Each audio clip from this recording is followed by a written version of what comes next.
اچھا، کیا مولا لفظ کہنے سے منع کرنے والی کوئی حدیث صحیح مسلم کے اندر موجود ہے؟ یہ میرے بھائیوں جو یہ والا جو مولا ہے یا اس طرح کی کئی احادیث اور کتابوں کے اندر بھی موجود ہیں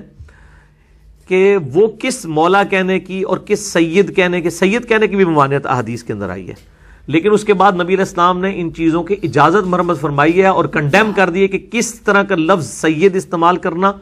اور کس قسم کا لفظ مولا استعمال کرنا منع ہے۔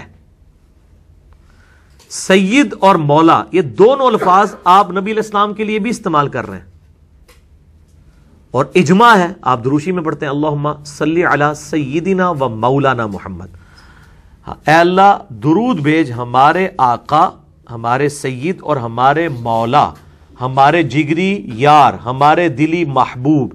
مولا کہتے ہیں النبی اولا بالمؤمنین من انفسہم وازواجہ امہاتہم، سورۃ الاحزاب آیت نمبر 6۔ نبی علیہ السلام مومنین کی جانوں سے بڑھ کر ان پر حق رکھتے ہیں اور نبی کی بیویاں امت کی مائیں ہیں۔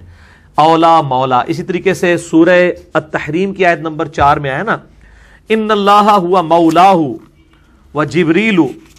وصالح المؤمنین، اعوذ باللہ من الشیطان الرجیم، بسم اللہ الرحمن الرحیم، فإن اللہ ہوا مولاہ وجبریل وصالح المؤمنین، بے شک اللہ کا مولا ہے جبریل، اللہ کا جو اللہ مولا ہے نبی علیہ السلام کا، اور جبریل علیہ السلام بھی اور صالح مومنین بھی، والملائکۃ بعد ذلک ظہیر، اور اس کے بعد فرشتے بھی نبی علیہ السلام کے مددگار ہیں، یعنی ظاہری اسباب کے اندر، غائب میں پکارنے کے لیے نہیں۔ تو قرآن نے کہا ہے کہ اللہ بھی مولا ہے، جبریل بھی مولا ہے، اور صالح مومنین بھی نبی علیہ السلام کے مولا ہیں، یعنی پشت پناہ ہیں، ان سے محبت کرنے والے ہیں۔ اور یہ نبی علیہ السلام کی بیویوں کو کہا گیا کہ اگر تم صحیح روش اختیار نہیں کرو گی تو یاد رکھو ہمارے نبی کو تمہاری کوئی ضرورت نہیں۔ اس کے بعد پھر آتا ہے کہ اللہ تعالیٰ تم بیویوں کو الگ کر کے نبی علیہ السلام کو اور بیویاں دے دے جو عبادت گزار ہوں گی، جو روزے رکھنے والی ہوں گی، جو تابع فرمان ہوں گی، وہ بڑی ان کی خصوصیات آئی ہے۔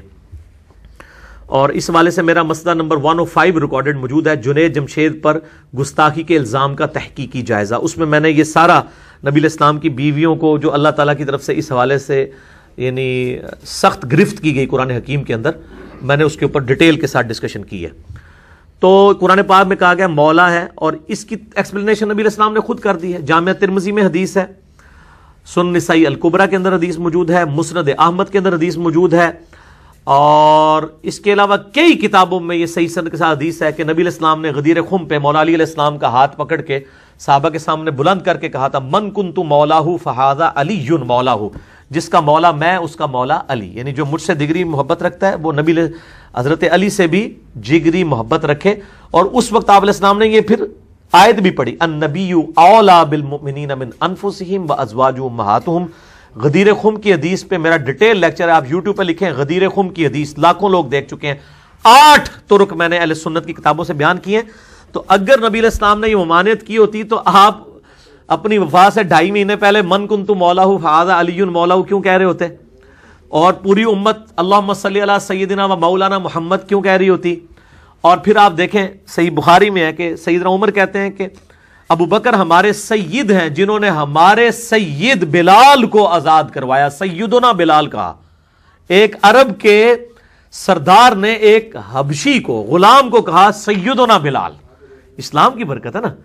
تو یہ مولا اور سید کے لفظ ان معنوں میں بالکل درست ہے، باقی مشکل کشا کے معنوں میں وہ قرآن میں آ گیا انت مولانا فانصرنا علی القوم الکافرین۔ مشکل کشا والے معنوں میں صرف اللہ ہی ہے، وہ دعا صرف اللہ ہی سے میرا لیکچر ہے۔ اور آپ ایک یوٹیوب پہ میرا کلپ ہے